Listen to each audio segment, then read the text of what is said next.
Hey everybody, what's up? It's Joel, aka The Daily Guru, and it's time for another edition of Something Old, Something New.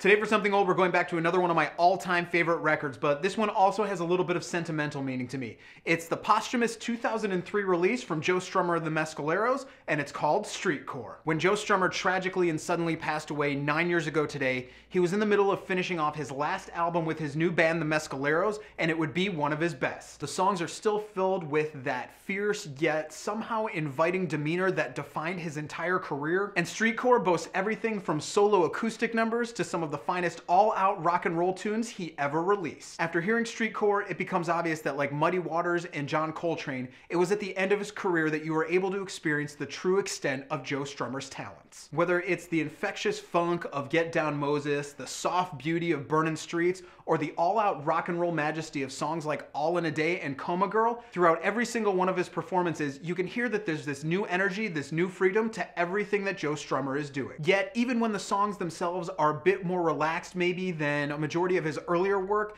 that raspy, commanding voice of Joe Strummer sounds better than ever. Throughout Streetcore, he restakes his claim as one of the greatest and most intriguing vocalists and lyricists of all time, and he proves yet again that so often, what he says is just as important as how he says it. So at the end of the day, whether you're a huge Clash fan or you've never heard Joe Strummer before, due to the amazing diversity within the musical arrangements and the sheer power of Joe Strummer's voice, do your ears a favor, go out right now and get yourself a copy of Joe Strummer and the Mescaleros album, Streetcore.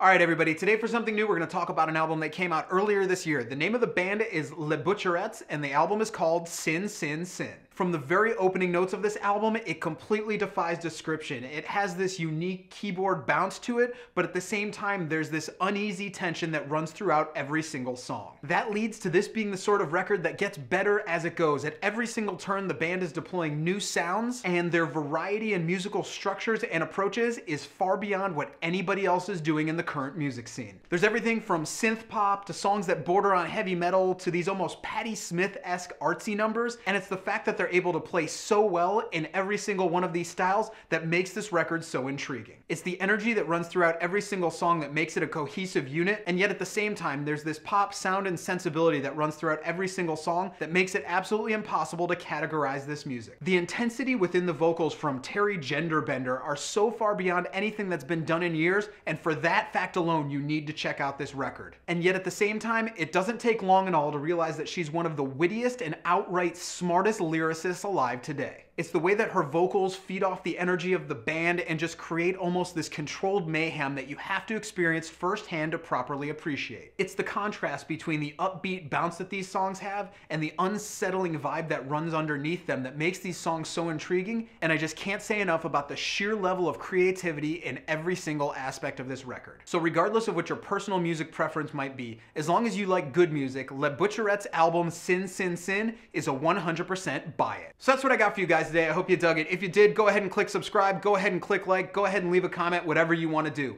If you want to email me, you can do that at thedailyguru@gmail.com, and check out my website where every single day I write about the greatest songs ever written at thedailyguru.net. If you want to follow me on Tumblr, Twitter, or Facebook, you can do that right here, and we'll see you guys again next week.